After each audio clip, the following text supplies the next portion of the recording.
I want to give a big shout out. I'm back on my randomly shout out thing. TJ Starks, big shout out to you, bro. Appreciate you for being part of the Feezy family.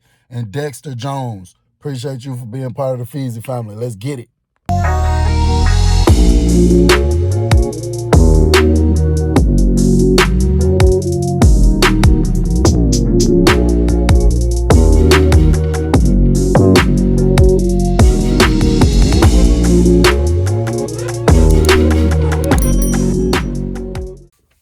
What up, though, y'all? What up, though? It's your boy Bill. I feel like I'm about to tell y'all this, but it's a lot that comes with it.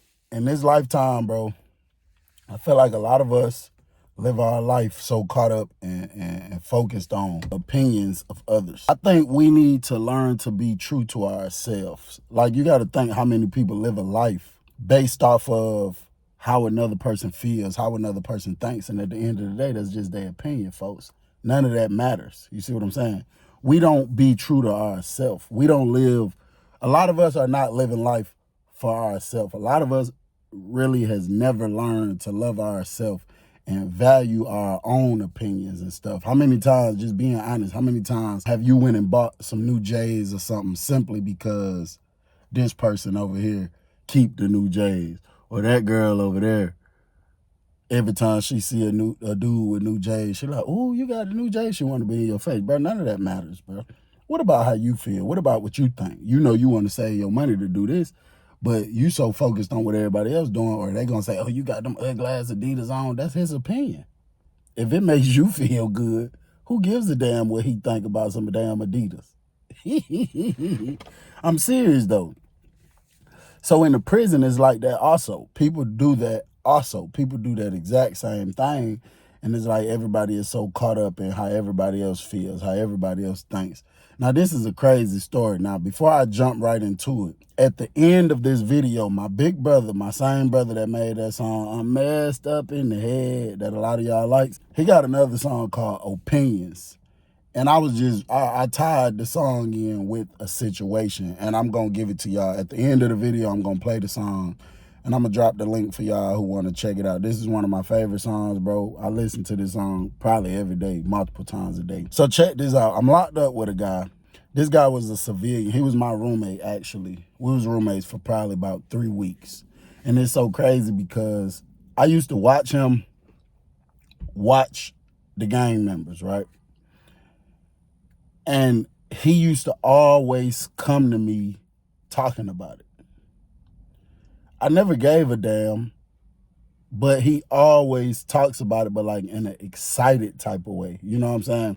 Like, I might be in there chilling. He might come in there and say, "But the Bloods in there violating somebody. I think they getting ready to put them on the door." You know what I'm saying? It's like, bro, I don't give a damn what they doing. I'm just trying to do my time and go home. You know what I'm saying? He always used to do this 24/7. Now, I used to use it to my advantage sometimes because he didn't know he was putting me on point, but he really was. Like, anything going on in the dorm, I'm going to know because he going to run to me and tell me, but he's not telling me in a way like, "Bro, tighten up, such and such going on."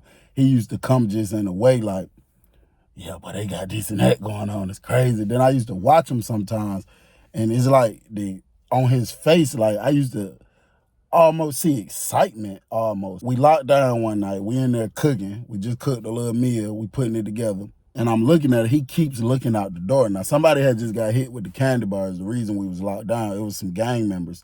Actually, the same gangs went at each other. And, you know, a couple people got stabbed up. When the police come in there to, like, go to people's door to figure out who they about to move out, he keeps running to the door. And it's like, every time he turns around and talking to me about it, like, "Wow, that's crazy." You know what I'm saying? So we cooking one night, I'm looking at him, and you know he's a young dude. He was probably like 22. I was only probably about 25.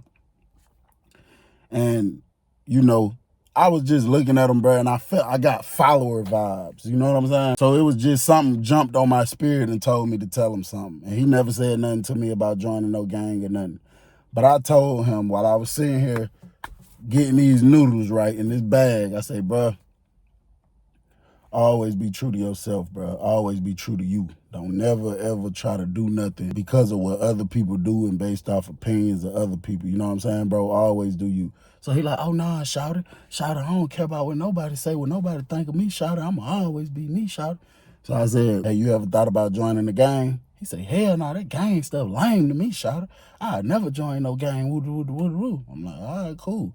I'm just saying, because, you know, he like, what made you say that? I was like, I don't know, but I just felt like, you know, and before we went on lockdown, he was cool with some people, you know, multiple people of different gangs. And I just felt like a lot of the conversations that I heard, that's why another reason I said it, I just felt like a lot of those conversations was, he just used to do a lot of little stuff that could lead up to something else. You know what I'm saying? So we come off lockdown. He's probably in my room for another week. Now he was cool with a dude that was in the gang. I'm not gonna say what gang it was, but to me, this particular individual was super duper lame, right? Now he had people thinking he was just a beast. He was this, he was that. And back then in my immature mind state, I used to literally wish for a time for dude to try me because he had the press on a lot of people. You know what I'm saying? He had a lot of people thinking he just this and that. And then he had people like the dudes who stitch clothes up and make clothes. He used to have them go make clothes, cut clothes off all the time. He put stuff around his head, or he'd have his pants decorated in a certain type of way, like he had some damn drip or something with the damn prison colors. And I just thought he was so lame. He was so loud. He used to act like he was just this beast. And like I say, back then in my immature mind state, there was times I look at this dude and I would play scenarios out of my head. I didn't understand how important thoughts and your words was back then. But I used to say like, man, I just hope anything happened. And he just tried me because I'm so quiet and humble. A lot of people may think that, oh, he ain't really gonna, you know what I'm saying? And I just used to pray for a situation for dude to do anything slick, just so I can prove a point to all of the weak-minded people or the people who want to be followers and stuff. Like, bro, that stuff ain't, he's capping, he's flexing, you know what I'm saying? My roommate ended up getting cool with him. My roommate was named Black. He was a little, you know, little skinny, dark-skinned dude from Atlanta, young dude, you know, had decent family support. We came off lockdown and he got real cool with him, I was coming down the steps one day, getting ready to go get some hot water so I could cook me something to eat. And I heard him say to Black, he said, Black, man, you might as well join this such and such gang, man, this fire. You know what I'm saying? Dude started laughing and I just looked at him and I was like, damn.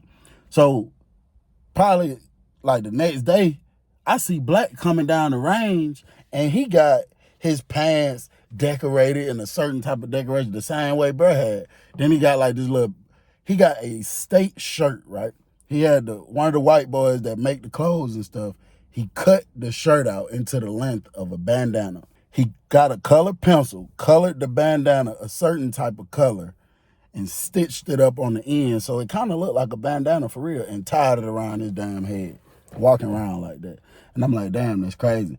So I asked him one day, I'm like, hey, Black, holla at you. So he came to my room. I'm like, hey, bro, well, you done got down with the gang, ain't it? I see. I'm just saying that just to pick at him. I'm definitely not making it seem like a good thing.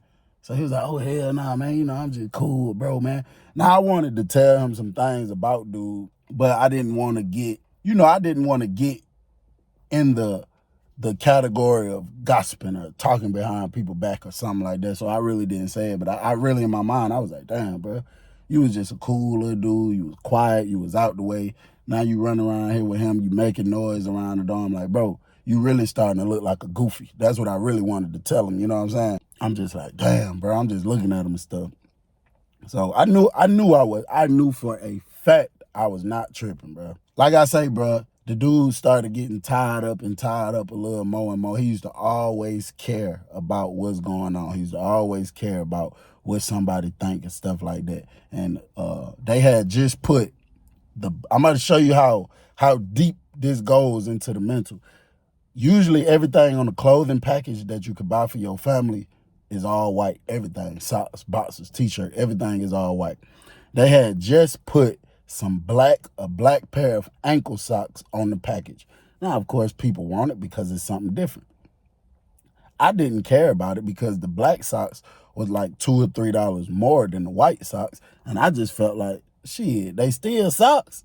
They gonna do the same thing, go on my feet. I'm still in prison.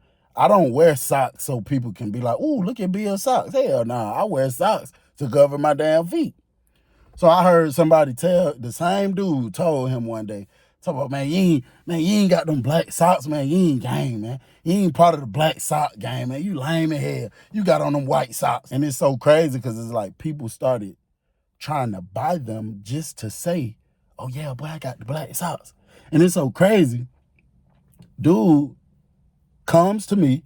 I never charged him to use the phone simply because he was my roommate. So once he moved out my room and he came trying to use the phone, bro, I still ain't charging, bro. I was cool with the little dude. I just let him use the phone. He's on the phone one day. He called his mama. He asking his mama to order him a pair of black socks off the package. As soon as I heard him say that, I kind of looked over at him. I just shook my head. He telling her to buy him a pair of black socks off the package. Please, he need a pair of black socks off the package. So his mama tell him he got to wait till next Friday till she get paid or something because she got to pay some bills. He like, man, I'm saying, ain't no way you could order me like a pair or two pairs or something. So the lady like, well, I don't get paid till next week. I got some money, but I got to pay the light bill. And bro, he was just like, all right, ma, all right, ma. Hung up, gave me the phone back, walked out the room. I'm like, damn, that's crazy. But I really wanted to get up and slap. Man, that made me so mad, bro.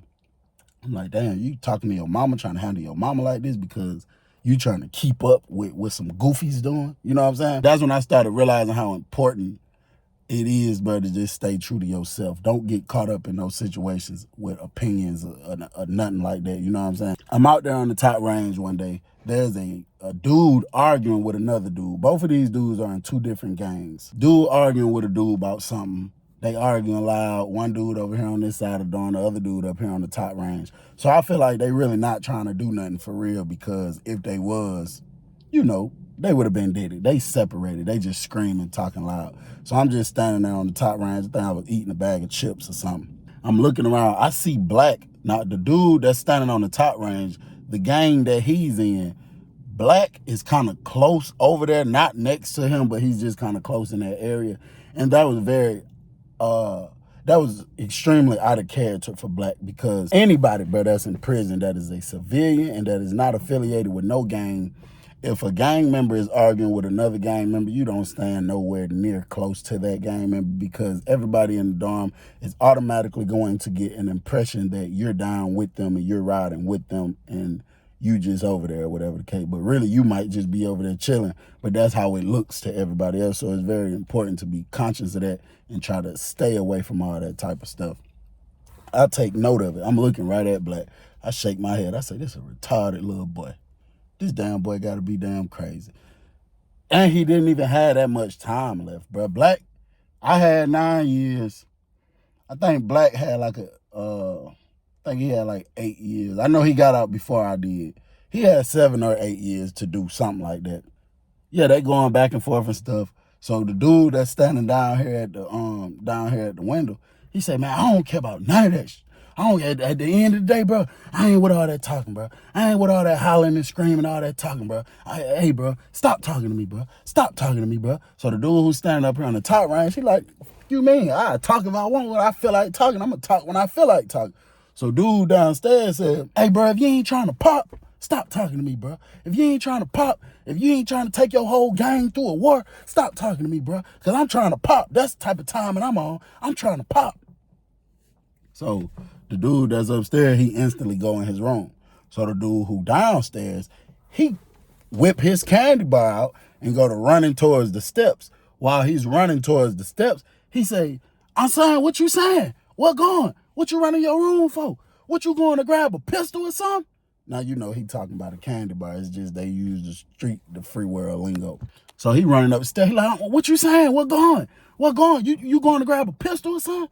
So when he get to the steps, get ready to run up the steps, his gang members ran and grabbed him like, hold on, bro. So he trying to snatch away from him. He like, man, let me go, bro. Bro, let me go. So he like, no, hold on, bro. That man ain't staying. So this dude that went in the room, his gang members go upstairs. They all rushed to his room. Stupid Black is still standing right there. I'm like, bro, I'm looking at Black thinking in my head, why the hell you ain't walked away from these people yet? You know what I'm saying? And I'm thinking like, I know the man ain't went and got down with them. I know he ain't that dumb. You know what I'm saying? So, man, get away from them folks, bro. So they go in the room. So one of the gang members that went in the room comes out and say, hey, bro, nah, it ain't. He just went in the room, bro. He ain't going to grab no candy bar, nah. He ain't staying there. He just ain't trying to argue with you no more. So, bro, who right here by the steps said, yeah, I know that, right? Know that, right? So he walked back downstairs. He go back over there by the window. He just chilling. I said, yeah, it's probably about to end up going down here. Ain't no telling. I don't know. It seemed like it dies down, though. Everybody go back to doing their own thing. Ain't nobody studying each other. Man, I'm going to probably give it 2 days, bro. And in prison, bro, it's so crazy because that weight game, that just laying, that weight game, that I got an issue with you, but I'm going to try to let it die down, make you think it's cool, bro. That's why it's such a dangerous place. That's why I encourage everybody, bro, just do the right thing, because it's a situation where, like, bro, like out here on the streets, if you and your neighbor have an argument about anything, right, about you walking too far in his part of the yard, right, y'all have an argument, whatever the case is, y'all have a little words, it's over with. Bro, every single day for the rest of your life, as long as you live next to this neighbor, you're not watching him and thinking, oh, he might try to come stab me, or he might try to shoot me because I walked in. It's some crazy people in this world, true. And sometimes crazy stuff happens, but it's a difference, bro. When you get into it with somebody in the prison, bro, you literally, as long as you're around them, really, bro, for the rest of your being, you have to instantly watch your back 24/7. Even if you go to another prison, it's cell phones in every single prison. There's nothing for a person to call and be like, yeah, such and such. You know what I'm saying, bro? So it's very, very dangerous. But that is a game that they play. That's a little trick that they run all the time, where they just wait. They just lay. I'm going to give it 2 days. I think maybe 3 at the max. Maybe. I'm not sure. I'm sitting in the room chilling, bro. Somebody knock on my door. I say, yo, one of my homeboys, he come in the room. Hello, what sound, Bill? He asked me if I had a cigarette. I said, yeah. He like, bro, man, I ain't got no money right now, bro. You think you could just smoke one with me? And when I get my bread on Friday, I pull up on you. Nah, I did it because he was, he was a cool dude, man. I rocked with him. Every time he come, he usually trying to spend some money or something, so he ain't have it this time. So I'm like, all right, I got you, bro. And then he didn't do strange things in there that makes me feel like, nah, I ain't, you know what I'm saying? I ain't smoking with him. So I felt like he was all right. Get the cigarette, I roll up. I'm like, what you got going on, bro? He like, nothing, man. I'm just waiting on my parole to come up, bro. I'm just ready to go home. I'm waiting on my parole, bro, because these folks nowadays, bro, these dudes crazy, bro. These dudes setting themselves up. They want to stay in the prison. I see what's going on. I've been locked up 13 years, bro. I'm just ready to go. I'm like, what you talking about? Something must have happened out there. He told me, your little stupid roommate, Black, stupid self. I say, what you mean? He said, oh, you ain't know your boy? He just got down with such and such gang. I say, what? He said, man, the man just got down with the gang.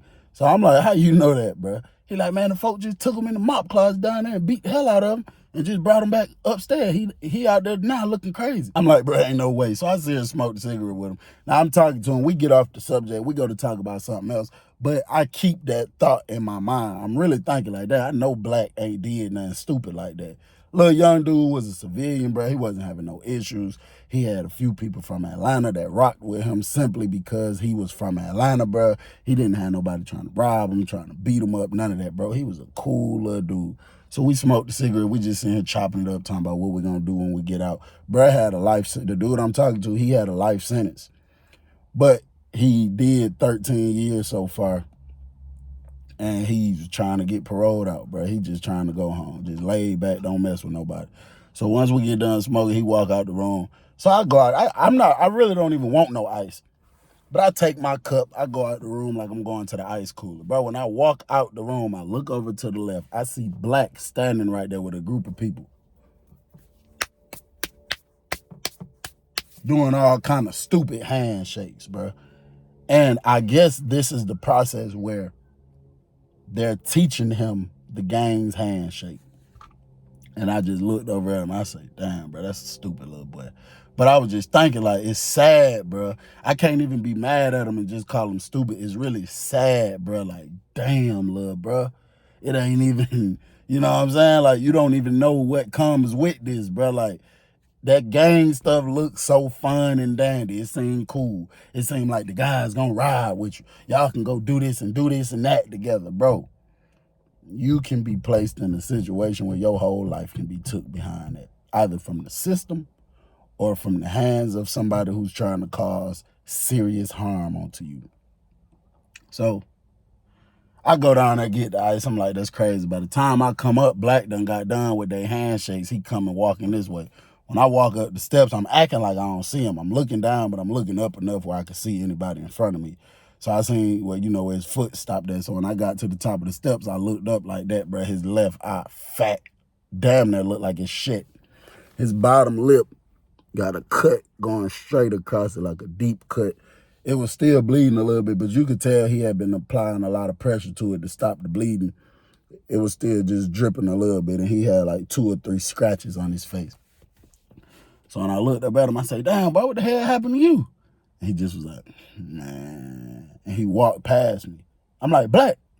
He was like, bro, I'm gonna holler at you. And he just kept walking. He was ashamed, bro. He was embarrassed because he probably was thinking about everything I used to tell him, and he didn't want to tell me what he had just did, right? So I was about to go pull up on him and be like, bro, what's up? You straight? Somebody just jumped on. Really just to get the truth out of him. But I already knew what was going on. And then I didn't want to pull up on him, you know what I'm saying, with that type of like, what's up, bro? And then one of the guys that just put him down just felt like being stupid and say something to me like, what you mean? What you talking about? So I was just like, I'm going to just leave it alone. So he come to me one day, few days after this. He don't look as bad. The swelling and stuff done went down, the cut starting to heal up, but you can still see it. Came to me and he was like, hey, Bill, bro, you think I call Mon Dukes real quick? So I'm like, yeah, I got you. Come on. I was on the phone, told old girl, I'm going to call you back. I asked him, I'm like, Black, what happened to you, bro? What, somebody jumped on you or something? And he dialing his mama number. He looked down. He ain't even look at my face. He was like, bro, I'm going to keep it real with you, bro. I'm like, what's up? He was like, man, I went and joined the such and such gang. So I was like, damn, bro. I'm saying, why would you do that, little bro? He was like, man, I just like it, bro. I just like it, bro. I just like it. I'm like, you like what? Because you used to be in here talking to me about positive stuff, about what you're going to do when you get out, how you want to start you a business. I say, bro, tell me one thing that's positive about them guys. One thing. I'm not hating on nobody. I'm not trying to do or say nothing to down. I'm asking you, tell me one thing that's positive about them guys, bro. Man didn't even look up at me. He couldn't tell me because it ain't nothing positive about them or nothing they do. It's just, I believe, bro, he just wanted to be accepted, and he cared so much about what they said about him. They used to call him like, they'd be cool with him, playing with him, then they'd be like, man, you lame in here. You ain't gang. You ain't gang, boy. You lame in here. You scared, boy. You know what I'm saying? And I just feel like based off their opinions, and probably amongst other things, him just wanting to be accepted, or, some people just want to feel loved, and they feel like these guys is brothers and they gonna love me like a brother, you know what I'm saying? But it ain't even nothing like that what you think. And whoever watching this, if you think about it, you better cancel that damn trip. Don't do it, bro. I'm telling you. This man was officially a part of a gang, officially a part of a gang for 2 weeks, literally 2 weeks. Before we're online for inspection, the inspection team walks out. The exact same guy that was down here at this window arguing with the other guy up here at this window. He's still down here at this window. That's his little kicking spot where he used to just like to chill at. He's still down here by this window. But the guy he was arguing with the first time is downstairs too. He's like in front of the TV, like he watching TV. This dude, I'm getting ready to come back in my room. I had a little rag I used to keep folded up, and I used to put on my door so I could pull the door and close it, and the rag would catch it up so it won't lock, because we got buttons in the room that you could press to pop the lock, but them buttons don't work. So you just got to pull your door up without letting it lock. I'm putting the rag back on the door, bro. And I hear the dude down here at the window say, I'm saying, bro, what's up, bro? You keep looking at me, bro. Do you want some smoke? Yes or no? Do you want some smoke? Yes or no? Because I ain't doing no more talking. I'm tired of talking. Do you want some smoke with me? Yes or no? So the dude standing right here in front of the TV went to grinning and was like, bro, I'm with whatever, bro. I want whatever you want. I don't care about none of that. I want whatever you want. Now you got both of these gang members, other people coming out the room like, man, y'all chill out, bro. Y'all chill out, bro. Y'all. So dude who down here at the window, like, nah, bro, this man keeps looking at me, bro. After we done got into it already, he keeps looking at me. I'm trying to figure out what do he keep looking at me for? Instantly, I go back in the room, pull the candy bar out. Now, whenever the inspection team come, most of the time, I don't got it on me because the warden is in here, a whole bunch of police, they coming in here checking our rooms and stuff. And sometimes they got like the little small wines, and they'll randomly put the metal detector on us. So whenever the inspection team getting ready to come out, I put it up. And then when they leave, I'll go back and get it. I was finna go grab it anyway, but when I seen them doing all this, I went and grabbed it even quicker anyway, even though it had nothing to do with me or the guys that I was rocking with. It was just simply because, bro, when something happens, you just never know how it might play out. Anybody can wind up getting hit with it. So it's just good to have it on you. So I ran in my room, I grabbed it. I come back out, though, and I just stand on the rail. When I'm standing on the rail, now the dude who down here by the window, him and his guys, bro, they seem like they on the BS. Because they was just talking to him before I went in the room, but now when I come out, ain't nobody down there saying nothing but him, and he's still talking to this dude. But this dude gang, the gang that Black decided to join, they over here trying to talk to dude like, nah, bro, just chill, bro. He ain't just chill. He ain't talking about nothing. He ain't talking about nothing. So this dude that's at the window said, oh, I ain't talking about nothing. I ain't talking about nothing. And he looked over at his guys while reaching for the candy bar, and he said, man, F that, I'm about to pop. I'm tired of talking. I'm about to pop. And he went to skipping towards these guys over here. Now, some of these guys started saying, hold up, bro. And then all these guys over here were saying, man, hold up, man, y'all chill out. Man, y'all chill out, bro. Y'all chill out. And, bro, when he got over there close to the dude that he was originally talking to was in the front. And he was like, man, chill out. But he was reaching for a candy bar, too. But he was telling the dude that was skipping to him, he was like, man, bro, chill out, bro. Before he could get that next chill out his mouth, dude stuck that candy bar in his jaw. Talking about it went in his jaw, bro. Pulled it out real quick. Now, this dude that's bleeding out the mouth, he done whipped out his candy bar. Now they going at it. These two going at it with the candy bar.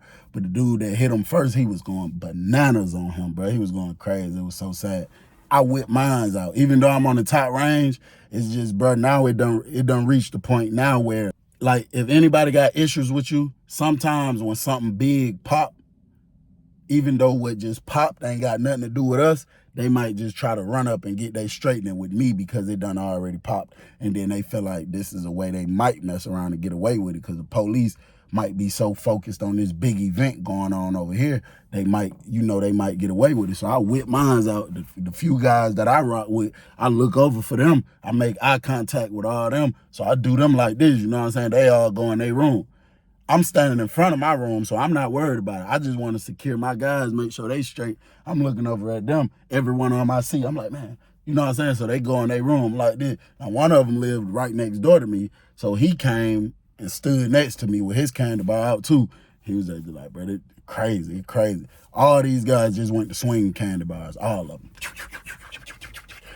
Talking about, bro, it's probably about 30 people down there on the big floor swinging candy bars at each other. Some people got locks tied on the belt.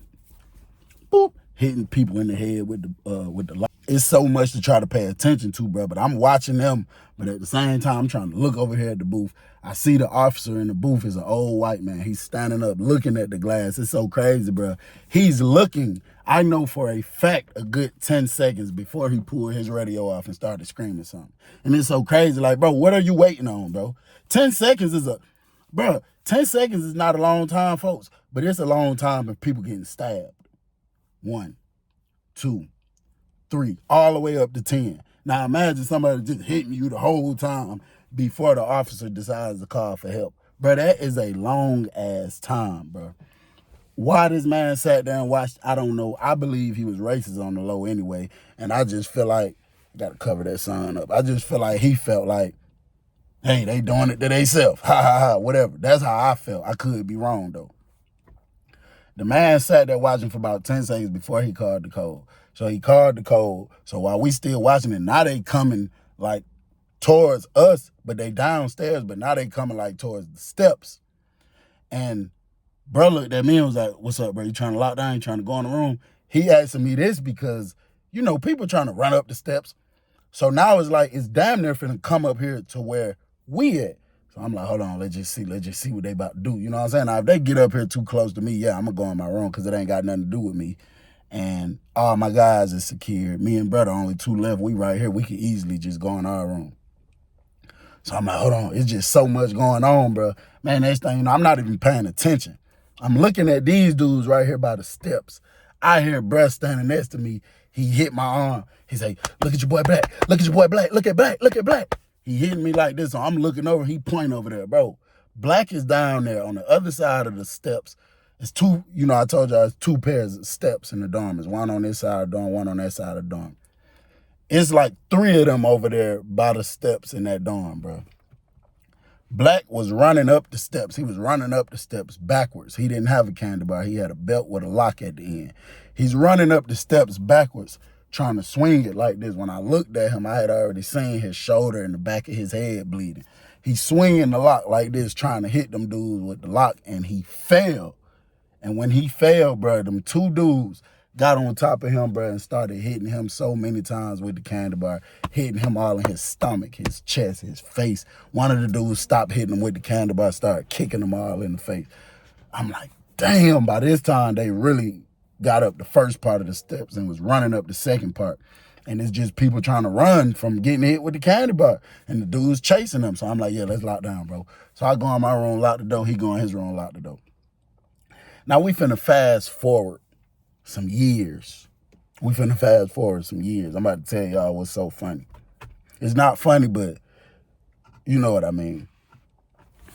The other day, I am in Decatur, Georgia, and I go inside of a store, just a little corner store or whatever, to grab me something out of the store.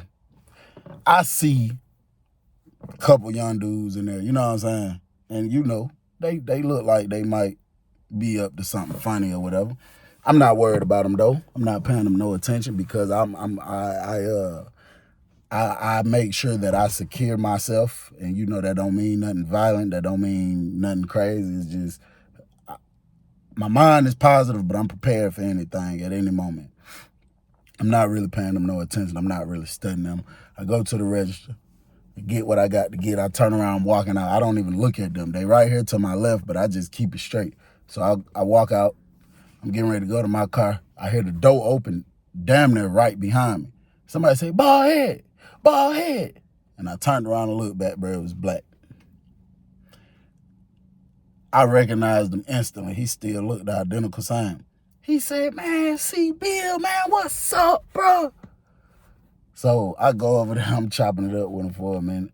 He like, man, you done got the bald head. See, when he was my roommate, I had hair, I had waves. He said, man, you done got the bald head. What the hell going on? So I'm just chopping it up with him. That same gang that he joined in the prison, he got this colored bandana hanging out his pocket. So he's still doing it. So I ain't even say nothing about that. I'm like, bro, I'm glad you made it out, bro. I ain't know if you had made it or not. And he said, hell yeah, bro, look. And he lifted up his stomach, bro. And on his stomach, it was a hole. It was probably a hole about that big. And it was I guess it's something like a colostomy bag or something, bro. And it was a little part that was stuck inside his stomach. And the rest of it was just a bag hanging. You know what I'm saying? He kind of had the bag almost tucked at the top of his pants a little bit. I was like, bro, what the hell is that? And he was like, bro, that came from the prison. I forgot exactly how he said whatever happened, something erupted or something got bust or broke or something. But whatever it is, bro, this man can never go sit down and use the bathroom again a day in his life. It comes straight out his stomach some type of way into a bag. And he got to take the bag off out his stomach, throw the bag away, clean up that hole. Like, it's literally a hole, bro. You can stick your finger in the man's stomach. For the rest of his life, whenever he got to use the bathroom, he got to pull the bag off, clean his stomach area up, and then put a fresh bag on there. And he got to do that for the rest of his life. And I asked him, I say, bro, damn, when he told me for the rest of his life, he can't never sit down and use the bathroom again. I'm like, bro, do you see how going based off somebody's opinions how somebody else felt, somebody that don't even matter, bro, got you in this situation. Like, do you see that? And he was like, yeah, bro, I see it. You right, bro, but it's too late now, my boy. And went to smiling. Talking about, it's too late now, my boy. It is what it is. It is what it is now, bro. Now I've been doing it for years. Now it is what it is. And then he was like, bro, give me your number, bro. We chop it up. I'll catch up with you sometime. And I gave him a fake number. Yeah, nah, we not about to do that, bro. We ain't got nothing to kick it about. But, bro, the point is, do you see bro, this man, for the rest of his life, this man has to use the bathroom through a bag. I'm gone, bro. Fuck your opinion, bitch, I'm living my life. I'm independent, I can't give you my rights. Fuck the system, try to take a nigga life. Convicted felon, got that big when I ride. I gotta get it, I ain't slipping no more. I used to dream, but I ain't wishing no more. Came from the bottom, now we on the top floor. Free all my niggas out the prison doors. So many times I try to do right. Most of the time can't sleep at night. Cold sweats when I was in that cell. Been through that fire, I walked through hell. Fuck your opinion, I made it out. See, some of my niggas ain't make it out. He think he got hard, I'ma take it out. Think he fucking with me, what he thinking about?